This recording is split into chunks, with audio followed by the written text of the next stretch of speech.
తృణీకరింపబడిన నిన్ను దేవుడు హెచ్చించబోతున్నాడు. 118వ కీర్తన 15 నుంచి 23 వచనాల వరకు అందరం కలిసి చదువుదాం.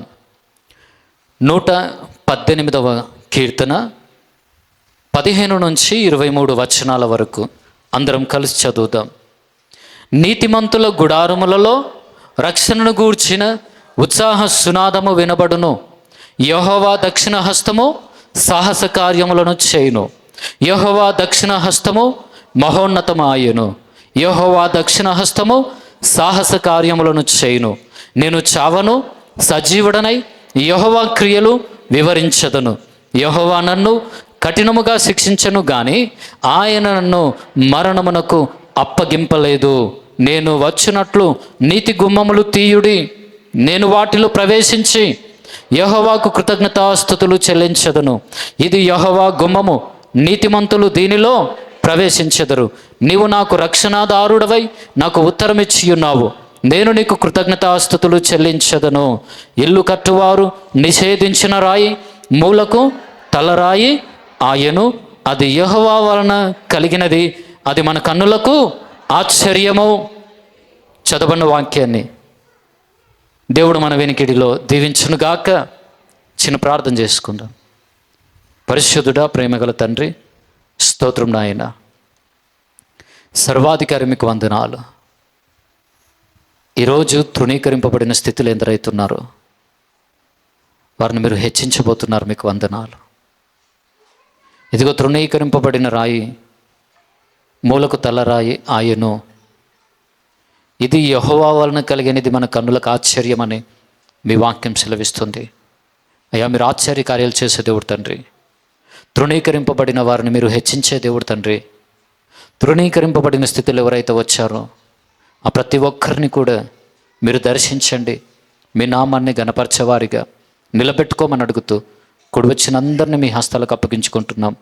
యోగ్యత అర్హత లేని నన్ను ఈ సమయంలో తండ్రి నిలబెట్టుకున్నందుకు వందనాలు. యేసయ్యా, మీ రక్తంలో కడిగి నన్ను శుద్ధి చేసి నూతనపరిచి మీ నోటి బూరకి నన్ను వాడుకోమని యేసయ్య నామంలో ప్రార్థించి స్తుతించి అడిగి వేడుకుంటున్నాం పరమ తండ్రి.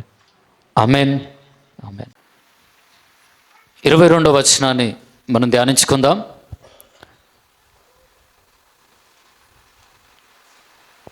ఇల్లు కట్టువారు నిషేధించిన రాయి మూలకు తలరాయి ఆయెను.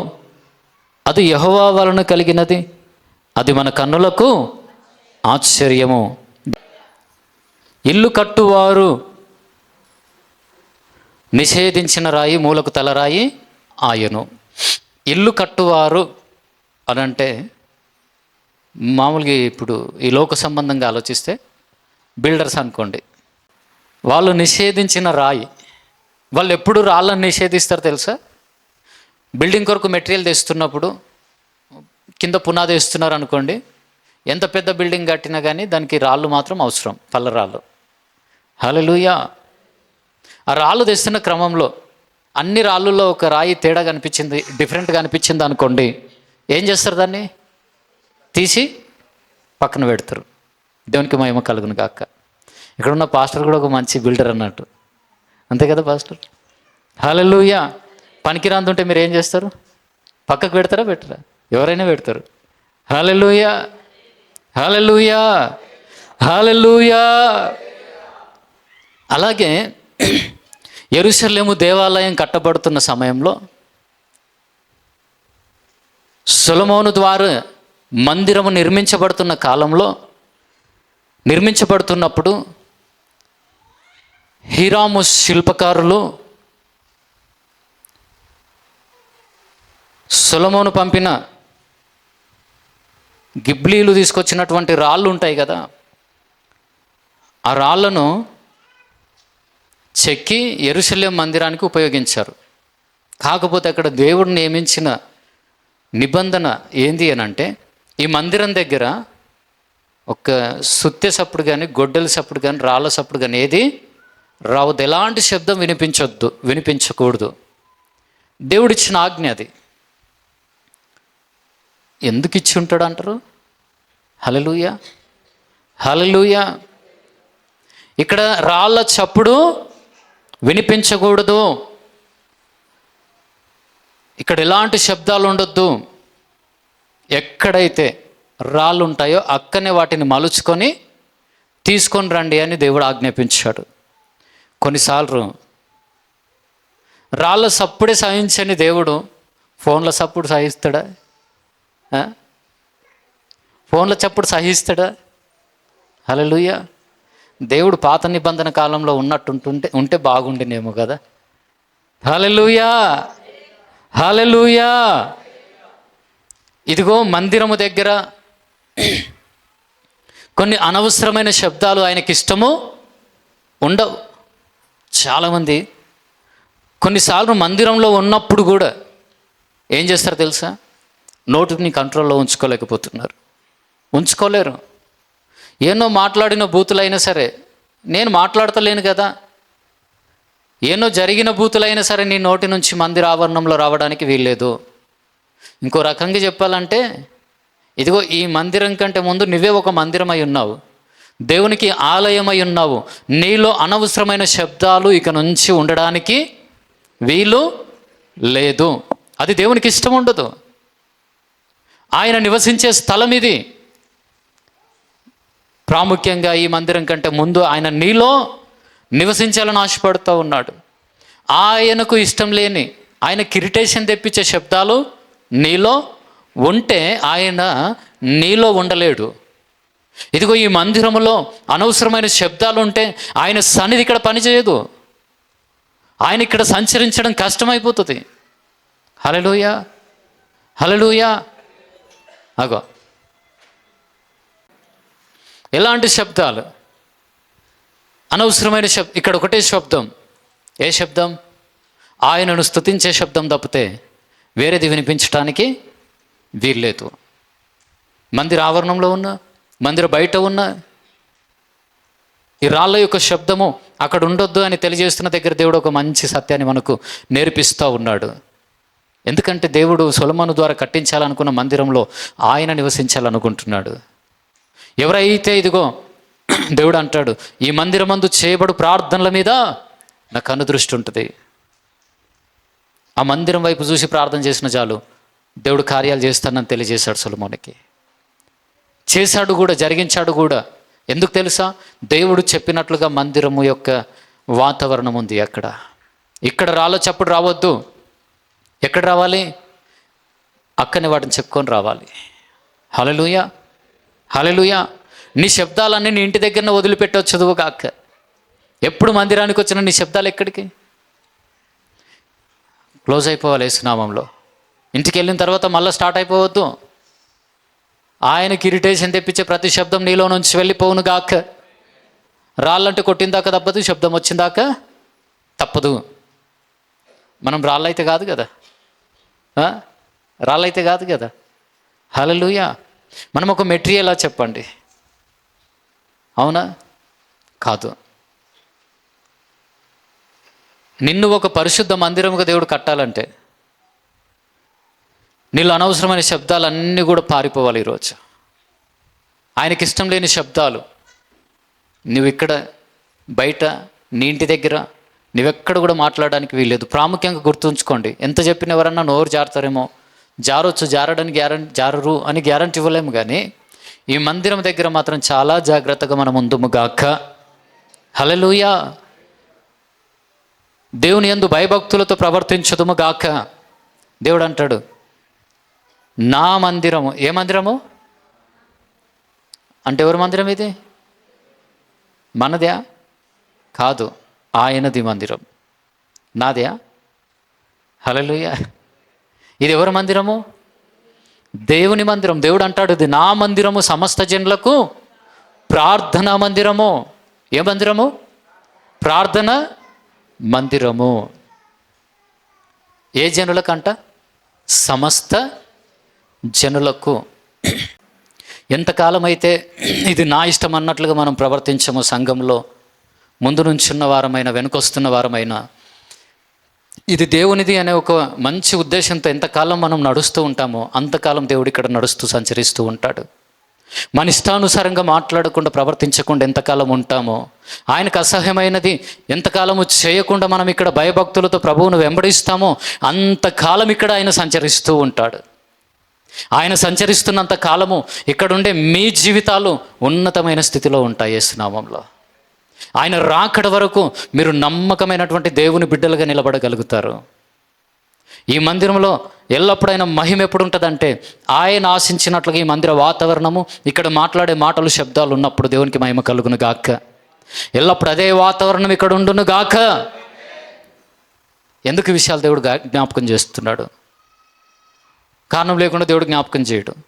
ఒకరో ఇద్దరో ఎవరో ఒకరు బయటనో లోపల ఏదో ఒక చోట నోరు జారుతూ ఉండి ఉంటారు. అందుకే దేవుడు తెలియజేస్తున్నాడు, సరి చేసుకుందాము గాక. హల్లెలూయా, హల్లెలూయా, దేవునికి స్తోత్రం కలుగును గాక. హల్లెలూయా. నిజంగా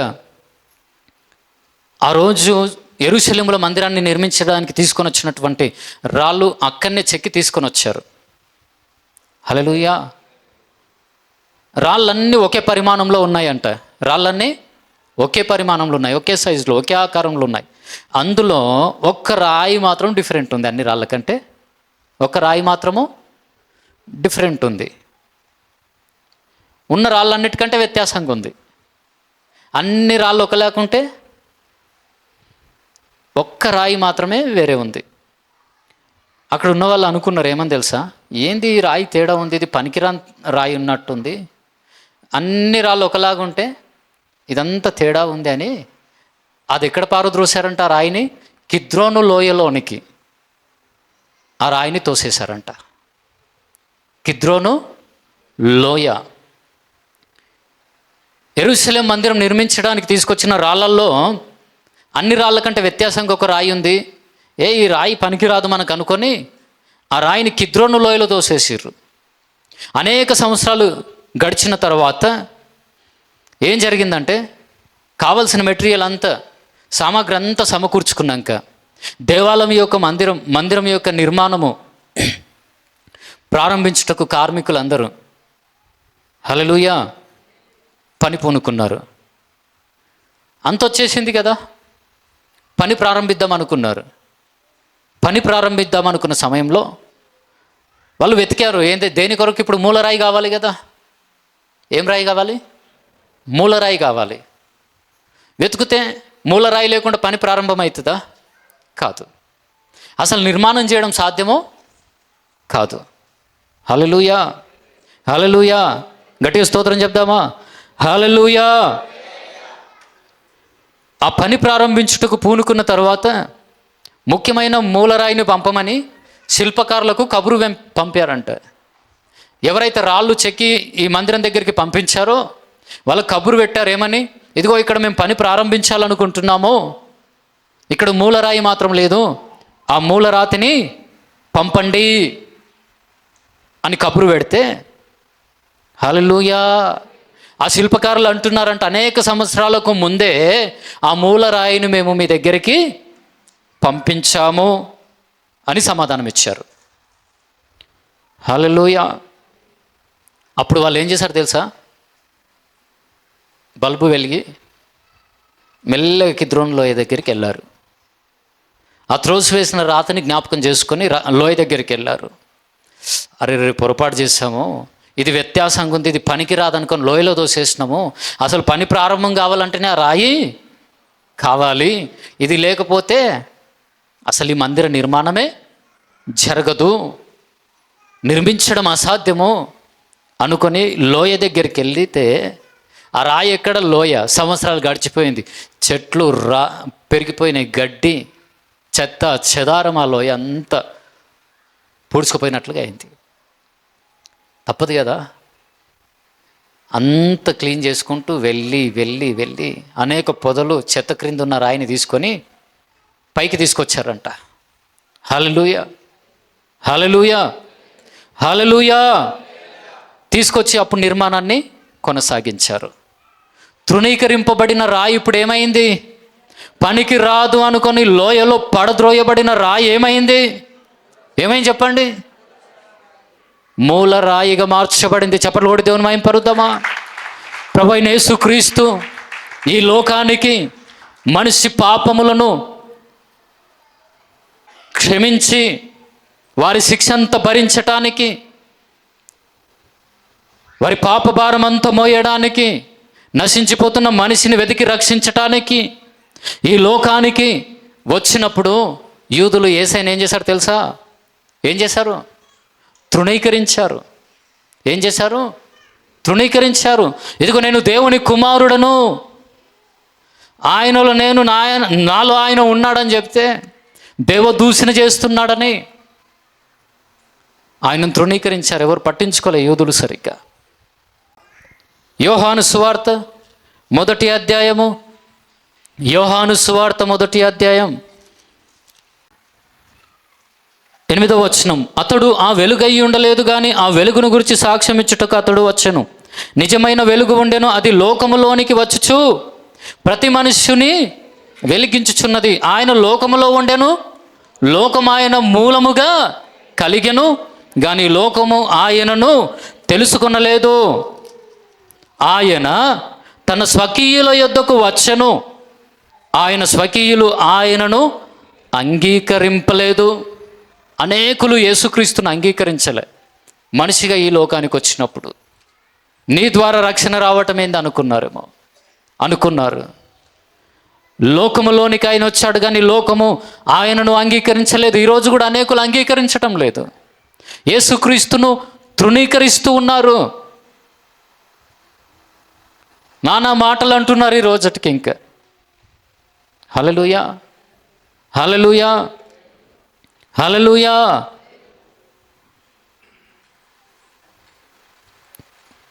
ఆయన తన స్వకీయుల యొద్దకు వచ్చిన ఆయన స్వకీయులు ఆయనను అంగీకరింపలేదు. 12వ వచనం. తను ఎందరూ అంగీకరించిరో వారికి అందరికీ, అనగా తన నామమునందు విశ్వాసం ఉంచిన వారికి దేవుని పిల్లలగుటకు ఆయన అధికారము అనుగ్రహించను. దేవుడు ఏం నిర్ణయించాడు తెలుసా? ఈ లోకానికి మనిషిగా వచ్చి మరణించి తిరిగి లేచినటువంటి ప్రభువైన యేసుక్రీస్తును ఎవరైతే అంగీకరిస్తారో వారు దేవుని పిల్లలగుటకు ఆయనకు అధికారం ఇచ్చాడంట. పాపాలను క్షమించి అధికారం ఇచ్చాడు. ఆయన ద్వారా మాత్రమే రక్షణ. కానీ ఆ దినాన్ని ఆయనను తృణీకరించారు, గాయపరిచారు, ముఖం మీద ఉమ్మేశారు, అవమానించారు, పిడిగుద్దులు గుద్దారు. ఎంతగా హింసించాలో అంతగా హింసించారు. కొట్టి సిలువకేశారు, మరణించాడు. కానీ మరలా ఏమయ్యాడు? మరలా ఏమయ్యాడు? దేవుడు మరలా తిరిగి లేపాడు. దేవునికి మహిమ కలుగును గాక. చప్పట్లు కొట్టి దేవుని మహిమ పరుద్దామా? మరణించిన తాను ఆయనకు ప్రాణం పెట్టుటకు అధికారం కలదంట. హల్లెలూయా. తిరిగి తన ప్రాణాన్ని తీసుకోవడానికి తనకు అధికారము కలదు.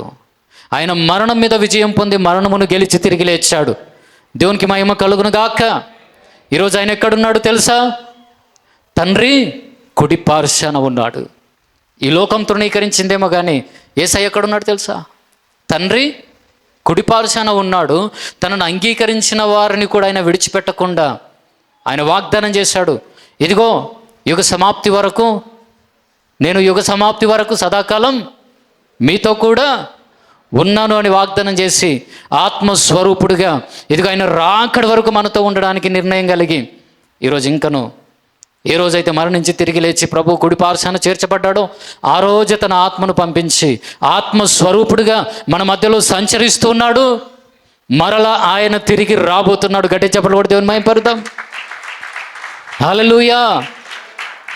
దేవుడు ఆయన నామమును అన్ని నామముల కంటే పై నామముగా హెచ్చించాడు. దేవునికి మహిమ కలుగును గాక. ఈరోజు ప్రపంచములో ప్రతి దేశం ఆరాధించే ఒకే ఒక్క దైవం ప్రభు అయిన యేసుక్రీస్తు.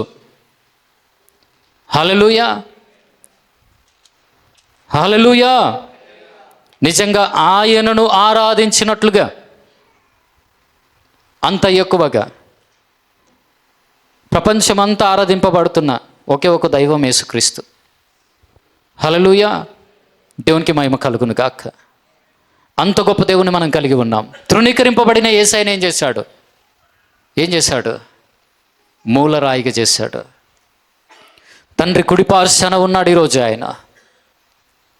హల్లెలూయా, హల్లెలూయా. ఈరోజు నువ్వు తృణీకరింపబడుతున్నావా ఈ లోకం చేత? అనేకులు నేను చూసినప్పుడు నువ్వు ఎందుకు పనికిరావు అంటున్నారా? నీ చుట్టూ ఉన్న వారి దృష్టిలో నువ్వెందుకు పనికిరాని వ్యక్తివా? నీ వాళ్ళందరు నిన్ను ఒక చేతగాని వ్యక్తిగా చూస్తున్నారా? నువ్వెందుకు పనికిరావు అంటున్నారా? నీ స్థితిని చూసి, లేదు నీ జీవితాన్ని చూసి, నీ బ్రతుకును చూసి అనేకులు ఒకవేళ నిన్ను ఉమ్మేస్తున్నారా, త్రోసేస్తున్నారా? ఒకవేళ ఈ దినాన నువ్వు నీ చుట్టూన్న వారందరి మధ్యలో ఎంతమంది ఉన్న ఒంటరి జీవితం జీవిస్తున్నావేమో గుర్తుంచుకో. అలాంటి తృణీకరణ నీకుంది ఈరోజు. ఎక్కడికి వెళ్ళినా నీతో ఎవరు మాట్లాడరు, ఎక్కడికి వెళ్ళినా నీతో ఎవరు మాట్లాడరు. ఎందుకంటే నీ స్థితి బాగలేదు ఈరోజు, నీ పరిస్థితులు బాగలేవు ఈరోజు.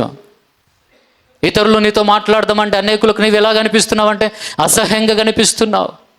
నీ ఇంటి వారు నిన్ను తృణీకరిస్తున్నారేమో, నీ స్నేహితులు నిన్ను తృణీకరిస్తున్నారేమో, నీ బంధువులు నిన్ను తృణీకరిస్తూ ఉన్నారేమో, నీ అత్తమామలు నిన్ను తృణీకరిస్తున్నారేమో, నీ తల్లిదండ్రులు నిన్ను తృణీకరిస్తున్నారేమో. జ్ఞాపకం ఉంచుకో, ఎక్కడ నువ్వు తృణీకరించబడుతున్నావో యేసు నామంలో అక్కడ నిన్ను హెచ్చించబోతున్నాడు దేవుడు. నమ్మితే గట్టిగా చెప్పలు కొట్టండి. హల్లెలూయా, హల్లెలూయా. నిన్ను దేవుడు హెచ్చించే సమయం ఆసన్నమైంది, దగ్గరలో ఉంది. తృణీకరింపబడ్డానని, అసహించుకొనబడుతున్నానని నువ్వు గాయపడాల్సిన అవసరం లేదు. లోయలో ఉన్నావేమో, కనుమరుగైపోయి ఉన్నావేమో, నేను ఎవ్వరికి కంటికి అనిపిస్తలేని అనుకుంటున్నావేమో. ఒకటి జ్ఞాపకం ఉంచుకో, దేవుడు నిన్ను చూస్తున్నాడు. కిద్రోను లోయలో ఉన్న ఆ రాయిని చూసిన దేవుడు నిన్ను చూస్తున్నాడు. హల్లెలూయా, హల్లెలూయా. ఎక్కడ నువ్వు తృణీకరింపబడుతున్నావో అక్కడ నీ వల్లనే దీవెనలు ప్రారంభం కాబోతున్నాయి. ఏ ఇంటిలో నువ్వు తృణీకరింపబడుతున్నావో ఆ ఇల్లు నీ వలనే దీవించబడబోతుంది యేసు నామములో. హల్లెలూయా. బిగ్గరగా స్తోత్రం చెబుదామా? గట్టిగా చప్పట్లు కొడుతూ దేవుని మహిమ పరుద్దామా? ఏ ఇంట్లో నువ్వు తృణీకరింపబడుతున్నావో ఆ ఇంటికి నిన్ను దీవెనకరంగా మార్చబోతున్నాడు దేవుడు. ఎవరు నిన్ను పనికి రాదు అనుకున్నారో వారికే నిన్ను పనికొచ్చేటట్లుగా ప్రభు చేయబోతున్నాడు. ఆయన నిన్ను ఎన్నుకున్నాడు అంతే. నీ పట్ల దేవునికంటూ ఒక గొప్ప ప్రణాళిక ఉంది. నీ ద్వారా గొప్ప కార్యాలు చేయబోతున్నాడు నీ కుటుంబంలో. నీవేంటో, నీ జీవితం ఏంటో, నీ భవిష్యత్తు ఏంటో నీ ఇంటి వారికి అర్థం కాకపోవచ్చు, కానీ నువ్వు దేవుని వైపు చూస్తే నీ భవిష్యత్తు ఏంటో నీకు అర్థం కాబోతుంది యేసు నామములో. నీ విలువేంటో ఈ లోకానికి పరిచయం చేయబోతున్నాడు దేవుడు నిజంగా. హల్లెలూయా, హల్లెలూయా. ఆ సమయం వచ్చే వరకు నువ్వేం చేయాలి తెలుసా? లోయలో పడేసిన రాయి లోయలకి వెళ్ళి ఎగిరి రాలేదు. ఎట్లుంది తెలుసా? అట్లుంది. అట్లా ఎట్లా? దాని మీద చెత్త వేసినట్లనే ఉంది, చెదారం వేసినట్లనే ఉంది, పొదలు పెరిగిపోయినట్లనే ఉంది, ఆ ధూళి ఈ ధూళి పడ్డట్లనే ఉంది, సైలెంట్ అయిపోయింది. అంతేనా కాదా? రాయన్న సైలెంట్గా అవుతుంది అనొచ్చు, సైలెంట్గా ఉంటుంది అనొచ్చు, కానీ దాన్ని ఎవరు పట్టించుకోలేరు కదా. హల్లెలూయా. నీ స్థితిని చూసి ఈరోజు నువ్వెందుకు పనికిరావని అందరిలో ఒక లెక్కలు ఉంటే నువ్వు ఒక లెక్కలు నువ్వేం అన్నారేమో అన్నారా ఎవరన్నా? అని నువ్వు డిఫరెంట్ క్యాండిడేట్ అన్నారా ఎవరన్నా మిమ్మల్ని? నన్ను అయితే అన్నారు, ఇప్పుడు అర్థమవుతుంది బాగా అన్నారని. హల్లెలూయా. మా ఊళ్ళో ఒకసారి అంబేద్కర్ స్టాచ్యూ మీద కూర్చున్నాం.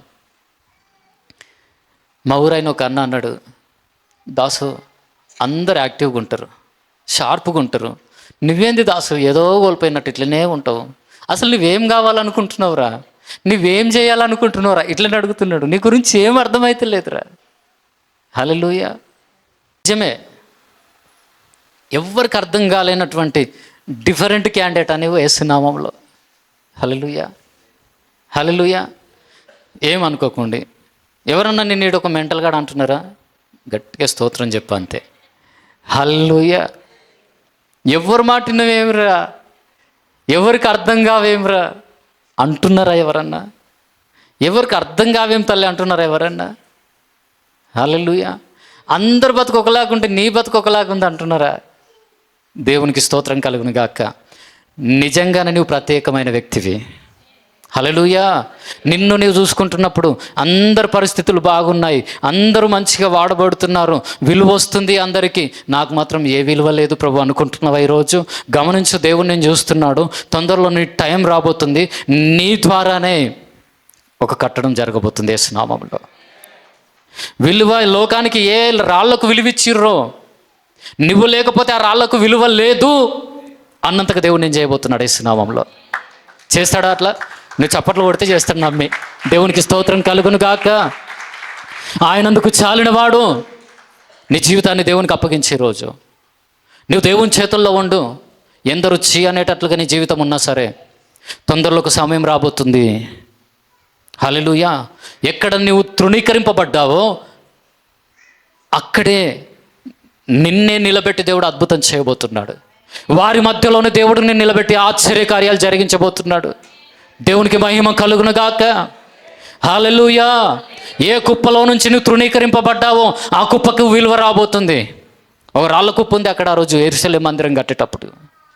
ఆ రాళ్ళన్నిటికీ విలువ ఉంది, రాయి డిఫరెంట్ ఉంది, దాన్ని పక్కకు తీసి లోయలో వాడేస్తే మళ్ళా ఆ రాయిని వెతుక్కుంటూ వచ్చారు. తృణీకరించిన నిన్ను నన్ను అనేకులు వెతుక్కుంటూ రాబోతున్నారు యేసు నామములో. గట్టి కొడదాం చెప్పట్లే యేసు నామములో. హల్లెలూయా. వందనాలు యేసయ్య నాతో ఇట్లా మాట్లాడుతున్నందుకు. ఎవరైనా నిన్ను తృణీకరిస్తున్నారా ఈరోజు? ఎక్కడ తృణీకరింపబడుతున్నావో ఖచ్చితంగా రాసి పెట్టుకో. అక్కడ దేవుడు నిన్ను పైకి లేపబోతున్నాడు, పైకి లేపబోతున్నాడు, నిన్ను లేవనెత్తబోతున్నాడు. నీ ద్వారా అనేకులు ఆదరించబడబోతున్నారు. నీ ద్వారా ఎవరైతే తృణీకరించారో వారి కన్నీళ్ళని నువ్వు తొడవబోతున్నావు యేసు నామములో. యేసేపు నన్ను తృణీకరించారు, నాకు కల వచ్చింది, దర్శనం వచ్చింది, నన్ను గొప్ప చేయబోతున్నాడు దేవుడు అని అంటే, యోసేపును యాకోబు ఏం చేశాడంటే, నీ అన్నలకు క్షేమ సమాచారం తెలుసుకొని రాపో యోసేపు అని పంపిస్తే, ఏ అన్నల క్షేమం కొరకు ఆలోచించాడో ఆ అన్నలే, ఆ సహోదరులే యోసేపును కొట్టి గాయపరిచి గోతిలో వాడేసి చొక్కా తీసుకొని, హల్లెలూయా, ఆ గోతిలో నుంచి తీసి ఒక ఐగుప్తీయునికి అమ్మేసి, తండ్రికి వెళ్ళి యాకోబుకి వెళ్ళి ఇదిగో యోసేపు చచ్చిపోయాడని యోసేపు చొక్కాకు మేక రక్తం, గొర్రె రక్తం పూసి, జంతువు రక్తం పూసి, ఇదిగో యోసేపు చచ్చిపోయాడు, అడవి మృగానికి బలైపోయాడు అన్నట్లుగా చొక్కాను తీసుకెళ్ళి తండ్రికి చూపెట్టారు. హల్లెలూయా, హల్లెలూయా. యోసేపును తృణీకరించారు సహోదరులు, లోయలో పడేశారు నిజంగా. మరల తీసి ఐగుప్తునికి అమ్మారు. ఐగుప్తుని ఇంటిలో దాసుడిగా ఉన్నాడు, దేవుడు అక్కడ యజమానుడిగా మార్చాడు. నింద మోపబడింది, లోయలో ఉన్న రాయి మీద చెత్త పడ్డది, అంతే. ఏం పడ్డది? ఈరోజు నువ్వు లోయలు ఉన్నావా? నీ మీద పడే నిందలు, అవమానాలు, నీకు వచ్చేటటువంటి ప్రతి విధమైనటువంటి గాయపరిచే మాటలు ఎందుకు తెలుసా? అవేంటి తెలుసా? చెత్త. అదంతా ఏంది? ఆ చెత్త. ఎవరు నీ మీద చెత్తేసారో ఆ చెత్త వాళ్ళే తీసేయబోతున్నారు. దేవునికి మహిమ కలుగును గాక, దేవునికి మహిమ కలుగును గాక. వద్దని పారేసిన రాయి మీద పడ్డ చెత్త ఎవరేసిరో, రాయిని పడేసిన వాళ్ళే చెత్త దులిపేసిరు యేసు నామములో. నిన్ను నిందించిన వాళ్ళే నిన్ను పొగడబోతున్నారు. ఇదిగో నీ నోరు కాదు అన్యులే, నీ పెదవులు కాదు పరులే నిన్ను పొగడదగును అంటున్నాడు దేవుడు. ఎవరు నిన్ను నిందిస్తే, తక్కువ చేసి మాట్లాడితే నీ విలువ తగ్గదు, నీ విలువ అలాగే ఉంటుంది. ఎవరు నిన్ను లెక్క చేయకపోయినా నీ విలువ తగ్గదు. యేసయ్య రక్తాన్ని ఇచ్చి నిన్ను కొనుక్కున్నాడని గుర్తించే రోజు. హల్లెలూయా. నీ విలువను తీసే విధంగా మాట్లాడిన వాళ్ళే నీ గురించి గొప్పలు చెప్పబోతున్నారు. హల్లెలూయా, హల్లెలూయా, హల్లెలూయా. చాటున నిన్ను దూషించి మాట్లాడిన వారే నీ గురించి పొగడబోతున్నారు యేసు నామములో. పొగడతలు కాదు కానీ దేవుడు నీకు అలాంటి జీవితాన్ని ఇవ్వబోతున్నాడు. వాళ్ళు నిన్ను గాయపరుస్తున్నారు, వాళ్ళు నన్ను గాయపరుస్తున్నారు, తృణీకరిస్తున్నారు, తక్కువ చేసి మాట్లాడుతున్నారు, చేయని తప్పుకు నిందలేస్తున్నారు అనుకుంటున్నావేమో. అది నీ మేలు కొరకే అని నమ్ము. యోసేపు భరించాడు, నింద వేయబడ్డది, సైలెంట్గా కూకున్నాడు, చెరసాల పాలయ్యాడు, చెరసాలలో ఉన్నాడు. చెరసాలలో ఉన్న యోసేపును దేవుడు తీసుకెళ్ళి ఎక్కడ కూర్చోబెట్టాడు చెప్పండి? సింహాసనం మీద కూర్చోబెట్టాడు ఐగుప్తులో. ఐగుప్తులో కరువు వచ్చింది ఒక సమయంలో. ఆ కరువులో పోషించుటకు సామర్థ్యం యోసేపుకే ఉందని గుర్తించిన ఆ ఫరో యోసేపుకు అధికారం ఇచ్చాడు. ఐగుప్తు రాజు యోసేపుకు అధికారం ఇచ్చాడు. దేశాన్ని చేతిలో పెట్టాడు, అంతే. దేశాన్ని యోసేపు చేతిలో పెట్టాడు. కరువు వచ్చింది. కరువు అనుభవిస్తున్న వాళ్ళు ఎవరున్నారు తెలుసా? యోసేపు యొక్క తండ్రి సహోదరులు అందరూ ఉన్నారు. వెతుక్కుంటూ వచ్చారు ధాన్యము కొరకు. ఎక్కడికి? హల్లెలూయా, హల్లెలూయా. తృణీకరింపబడిన రాయి దగ్గరికి. తృణీకరింపబడ్డ అనేకులు నిన్ను వెతుక్కుంటూ రాబోతున్నారు. తృణీకరించిన వారు నిన్ను వెతుక్కుంటూ రాబోతున్నారు. అంత విలువను దేవుడు నీకు ఇవ్వబోతున్నాడు. ఎందుకు మరి విలువ లేదు అని ఏడుస్తున్నావు ఈరోజు? హల్లెలూయా. నీ డ్రెస్సులను బట్టి నీకు ఎవ్వరు విలువ ఇవ్వకపోవచ్చు. నీ దగ్గర ఏం నగలు లేవని నీకు విలువ ఇవ్వకపోవచ్చు. నిజంగా నీ విలువ నగల్ని బట్టి పెరగదు. నీ విలువ నీ డ్రెస్సులను బట్టి పెరగదు. హల్లెలూయా. కొంచెం అవసరమే. మరి అట్లా నీకు స్తోత్రం. అవన్నీ నీ కాళ్ళ దగ్గరికి తీసుకురాబోతున్నాడు దేవుడు. వాటి గురించి కంగారు పడకు. దేవుని బట్టి నీ విలువ పెరుగుతుంది. వింటున్నారు అందరూ? హల్లెలూయా. దేవుని బట్టి నీ విలువ పెరుగుతుంది. నువ్వు దేవుని కొరకు వేచి ఉండు. నువ్వు దేవుణ్ణి హత్తుకో. యోసేపు ఎన్ని శ్రమలు కష్టాలు వచ్చినా ఒక పని చేశాడు, దేవుణ్ణి హత్తుకున్నాడు. 30 సంవత్సరాల వయసులో దేవుడు ఏం చేశాడు తెలుసా? యోసేపుని ఐగుప్తులో రాజు కూర్చుని పెట్టిండు. నువ్వెందుకు మరి 30 సంవత్సరాలు నువ్వు గొప్పవాణి కావద్దు? ఇప్పుడే నాకు 30 సంవత్సరాలు. అవునా? హల్లెలూయా. హిజ్కియా 25 సంవత్సరాల వయసులో రాజు అయ్యాడు. హల్లెలూయా. అప్పుడు నేను ఇంకా చిన్నోని అనుకుంటే చాలామంది 25-30 వచ్చినాయి. 25 సంవత్సరాలు నేను ఒక అధికారిగా దేవుడు నిలబెట్టే శక్తి ఆయనకు ఉంది, నువ్వు నమ్మితే. 30 సంవత్సరాల్లో నేను ఒక అధికారిగా ఉన్నతమైన స్థానంలో, ఉన్నతమైన స్థితిలో నిలబెట్టే శక్తి ఆయనకుంది. నీ 35 సంవత్సరాల వయసులో ఈ ప్రపంచాన్ని గడగడలాడించేటట్లుగా నిలబెట్టుకునే సామర్థ్యం ఆయనకుంది. ఉందా లేదా? 40 రాకముందే నలువైపులా వ్యాపించే కృపనిచ్చే దేవుడు ఆయన. దేవునికి మహిమ కలుగును గాక. 30 సంవత్సరాల వయసులో సింహాసనం ఎక్కాడు యోసేపు. 7 సంవత్సరాలు సింహాసనం ఎక్కిన తర్వాత సమృద్ధిగా పంటలు అంతా గోడౌన్లో పెట్టిండు. తర్వాత 7 సంవత్సరాల ఐగుప్తును చుట్టుపక్కల ఉన్న ప్రాంతాలను పోషించాడు. అనగా అప్పటికి ఎంత వచ్చి ఉంటుంది? 44. 30 నుంచి 44 లోపల యోసేపు ద్వారా ఎన్ని కార్యాలు జరిగినాయి? 14 సంవత్సరాల్లో ప్రపంచం మొత్తం తెలిసిపోయింది యేసునామంలో యోసేపు. హల్లెలూయా, హల్లెలూయా. నువ్వు అనుకుంటున్నావు నాకు విలువ లేదు అని నువ్వు అనుకుంటున్నావు, కానీ జాగ్రత్తగా గమనించండి. యోసేపు 17 ఇయర్స్ ఉన్నప్పుడు త్రోసివేయబడ్డాడు. 30 ఇయర్స్ వచ్చేసరికల్లా సింహాసనం ఎక్కాడు. 13 సంవత్సరాల శ్రమ. 13 సంవత్సరాలు యోసేపు ఎవరికి తెలియదు. ఒక ఐగుప్తీయుని ఇంట్లో తప్పితే, తర్వాత చెరసాలలో తప్పితే. జాగ్రత్తగా గమనించండి. తరువాత యోసేపు టైం స్టార్ట్ అయింది. 14 సంవత్సరాలు గడిచే లోపల కాదు, గడవక ముందే ప్రపంచం మొత్తం తెలిసిపోయిండు. అంతే. అనేకుల కడుపు నింపిండు. కరువులు అనేకుల్ని పోషించిండు. ఆ కరువులో తన వారు వెతుక్కుంటూ బత్తెం కొరకు వస్తే ఏడికి వచ్చిర్రంటే, ఇదిగో ఈ తృణీకరింపబడిన రాయి దగ్గరికి వచ్చారు, యోసేపు దగ్గరికి వచ్చారు. తృణీకరింపబడ్డాడు, కానీ యోసేపుకున్న లక్షణం ఏం తెలుసా? తన దగ్గరికి వచ్చిన వాళ్ళను మాత్రము తృణీకరించలే. యోసేపులో ఆ హృదయం ఉంది. హల్లెలూయా. నువ్వు గొప్ప వ్యక్తివి కావాలంటే ఒక దగ్గర నీ హృదయం మారాలి. ఎందుకు నీకు ప్రార్థనలకు జవాబు వస్తలేదంటే, నన్ను దీవించిన తర్వాత నేను చెప్తా సంగతి. హల్లెలూయా. నా దగ్గరికి రావా, నువ్వు ఏదో ఒక రోజు వస్తావు, ముందే ఆల్రెడీ ప్రిపేర్ అయ్యి ఉంటాం. వస్తే నీ సంగతి చెప్తా, రాడు సంగతి చెప్పవు. నీది ఆ మనసు కనుక, అయ్యా నా శత్రువు కూడా మేలు చేస్తాను, నన్ను దీవించాను ఈరోజు అడుగు. నీకున్న దాంట్లో నీ శత్రువు కూడా మేలు చేయడం నువ్వు ప్రారంభించు. దేవుని జీవితంలో అద్భుతాలు చేస్తాడు. దేవుని జీవితంలో ఆశ్చర్య కార్యాలు జరిగిస్తాడా లేదా? జరిగిస్తాడు. నిజంగా యోసేపు స్థితిని దేవుడు ఎలా మార్చాడంటే, కరువుల్లో ఇంచుమించు ఒక 60 మంది తన కుటుంబ సభ్యులు యోసేపు దగ్గరికి చేరుకున్నారు. హల్లెలూయా, హల్లెలూయా. యోసేపు ఉన్న ప్రాంతంలో ఒక శ్రేష్టమైనటువంటి ప్రాంతాన్ని దేవుడు వారికి ఇచ్చాడు. హల్లెలూయా. ఐగుప్తులో లక్షల మంది జనాంగంగా వారు విస్తరించారు. ఆ రోజు అన్నం లేకపోతే మరి వీళ్ళు బతికేటోళ్ళా పోయేటోళ్ళా? చెప్పండి. అన్నం లేకపోతే ఏమైపోయేది వాళ్ళ జీవితం.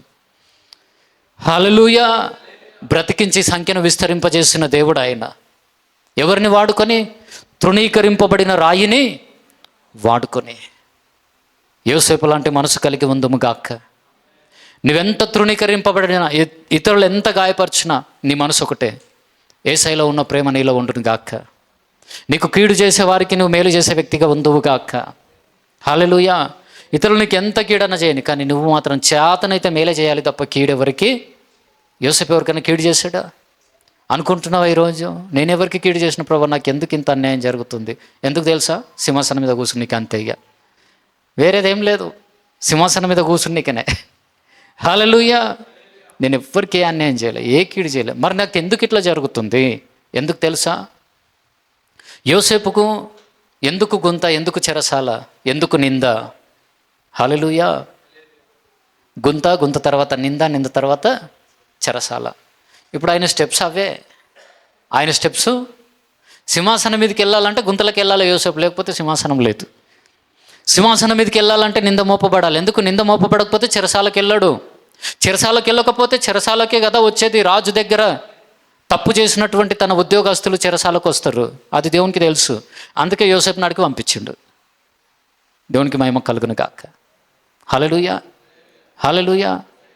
ఎక్కడ నీవు ఇరుక్కుపోయినట్లుగా అనిపిస్తున్నావో అదే నువ్వు ఉన్నతమైన స్థితిలో కూర్చోవడానికి ఏంది? హల్లెలూయా. అదే ద్వారం. చెరసాల ద్వారం తెరవబడ్డది యోసేపుకి. ఈరోజు నువ్వు నలిగిపోయిన నీ ఆర్థిక సమస్యల్లో, కృంగిపోయిన నీ స్థితిలోనే నీ దగ్గరికి ఒక దీవెన పట్టుకొని దేవుడు తొందరలో రాబోతున్నాడు యేసు నామములో. ఏ స్థితిని బట్టి ఎక్కడ నలిగిపోతున్నావో ఖచ్చితంగా నీ కొరకు దేవుడు ఒక మనిషిని పంపించబోతున్నాడు. నమ్మితే చప్పట్లు కొట్టు.